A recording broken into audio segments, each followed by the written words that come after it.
On est mercredi, troisième journée de cette Semaine nationale de l'action communautaire autonome de Lanaudière, même plus précisément quatrième journée, puisque ça a commencé dimanche techniquement. Et avec nous, la coordonnatrice aux enjeux sociaux à la Troquelle, Maya Fernet, pour nous parler un petit peu plus de cette semaine bien spéciale-là. Salut Maya. Bonjour Julie. Et là, peux-tu encore une fois nous expliquer un petit peu pour ceux qui ne le savent pas encore, qu'est-ce que c'est cette semaine-là? Oui, donc une semaine pour faire découvrir les organismes communautaires autonomes de la région. Et là, aujourd'hui, on est un peu excités parce que la Troquelle a lancé son premier livre. Wow! Un livre qui s'appelle « L'action communautaire autonome, transformer la société un geste à la fois ». C'est génial. Ça a été fait un peu plus tôt cet avant-midi tantôt. Oui, tout à fait. Puis, tu sais, c'est difficile parfois d'expliquer qu'est-ce que c'est un organisme communautaire autonome. Donc là, on a 29 illustrations dans un recueil d'une 50aine de pages qui va permettre aux gens de comprendre vraiment par image, ce qu'est l'action communautaire autonome.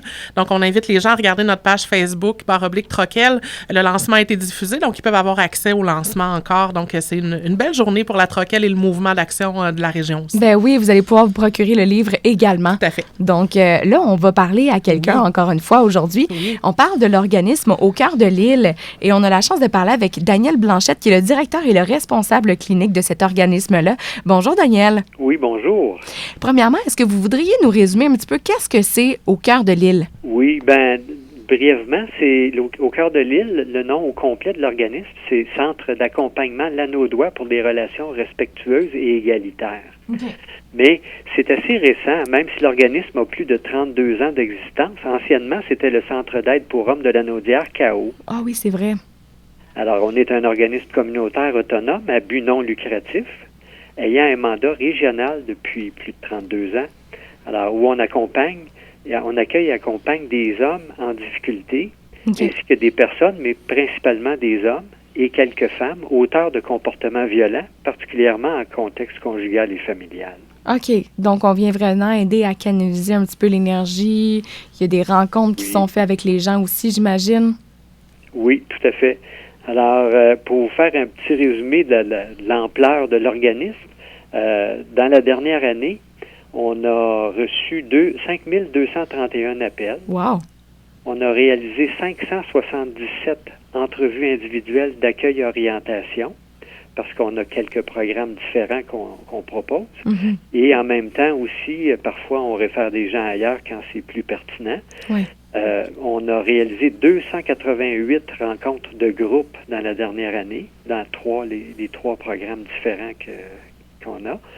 Et le taux de persévérance, principalement pour des hommes et en grande partie qui ont des comportements violents, le taux de persévérance est de 40 pour le programme violence conjugale et familiale.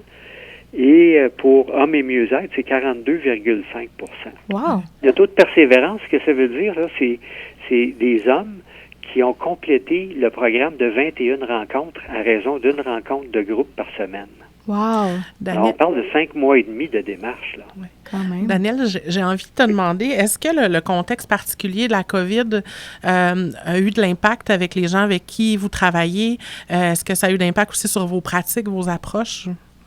Ça a eu énormément d'impact sur nos pratiques, mais pas du tout dans l'approche.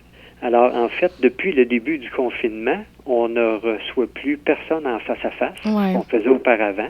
Mais par contre, on poursuit l'accompagnement par des suivis, principalement en mini-groupe, par des conférences téléphoniques de 4 participants et chacune, et par quelques suivis individuels aussi. J'aurais envie de vous demander, Daniel, si le fameux mouvement #MeToo a changé quelque chose pour le nombre de gens qui ont demandé votre aide, par exemple?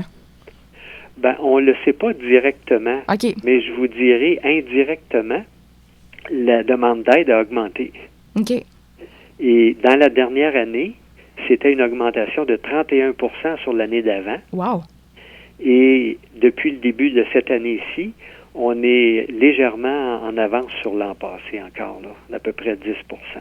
Wow, c'est incroyable parce qu'on s'entend aussi que le contexte de la pandémie, le confinement, peut-être avec un couple ou une relation conjugale qui peut être peut-être plus à risque, c'est sûr que ça n'a pas dû nécessairement aider certaines personnes qui étaient déjà dans une situation précaire. Donc, d'aller demander de l'aide, c'est le moment, c'est la chose à faire en fait. Et comment on peut aller demander l'aide de l'organisme Au cœur de l'île?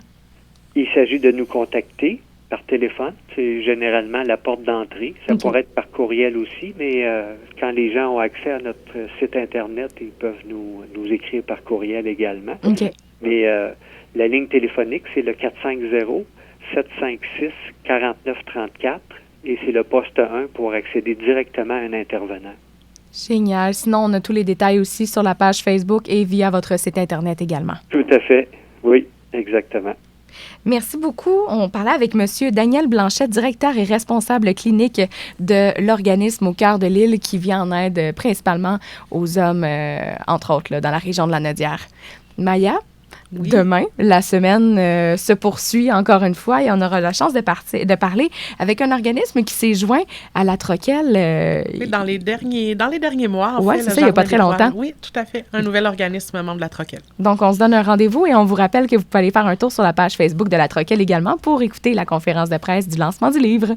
Merci. À demain.